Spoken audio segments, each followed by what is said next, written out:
Hi అండి, అందరికీ నమస్తే.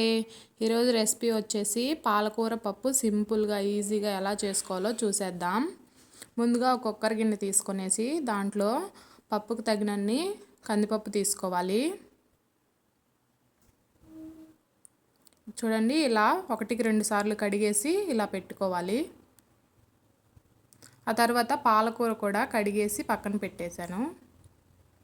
దానిలోకి పచ్చిమిరపకాయలు, ఆనియన్స్ కట్ చేసి పెట్టుకున్నాను.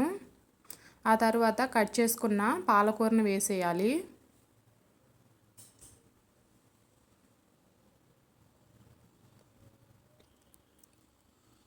పాలకూర మొత్తం వేసిన తర్వాత ఆనియన్స్, పచ్చిమిరపకాయలు కూడా వేసేసేయాలి. ఇలా ఆనియన్స్ పెద్ద పెద్ద ముక్కలుగా కట్ చేసుకుంటే బాగుంటాయి పప్పులో.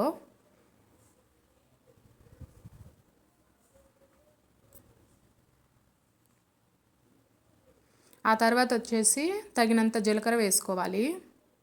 నేను 1 స్పూన్ వరకు వేసుకున్నాను. చిటికెడు పసుపు వేసుకోవాలి.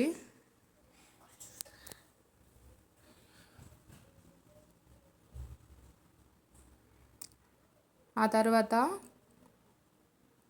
కొంచెంగా ఆయిల్ వేసుకోవాలి. ఆయిల్ వేసుకుంటే పప్పు కొంచెం పొంగకుండా ఉంటుంది. ఇదంతా మూత పెట్టేసుకొని మీడియం ఫ్లేమ్లో పెట్టేసుకొని కుక్కర్ పెట్టేసి 5 విజిల్లు రానివ్వాలి. కొన్ని కుక్కర్స్ 3 విజిల్స్కే ఉడికిపోతాయండి. నాది 5 విజిల్స్ ఉడుకుతుంది, అందుకని నేను 5 విజిల్స్ పెట్టాను. ఆ తర్వాత చూడండి, ఇలా ఉడికిన తర్వాత చూపిస్తున్నాను. ఇలా మెత్తగా ఉడికిపోవాలన్నమాట.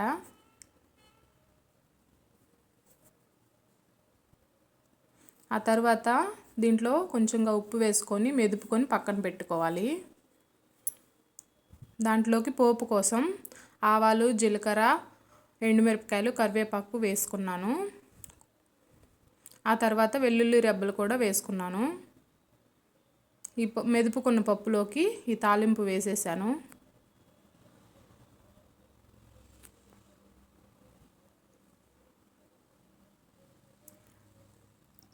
వేసేసి ఒకసారి కలబెట్టుకున్నామంటే పాలకూర పప్పు రెడీ. అంతేనండి ఈ వీడియో కనుక మీకు నచ్చినట్లయితే లైక్ చేయండి, షేర్ చేయండి, సబ్స్క్రైబ్ చేయండి. Thank you for watching.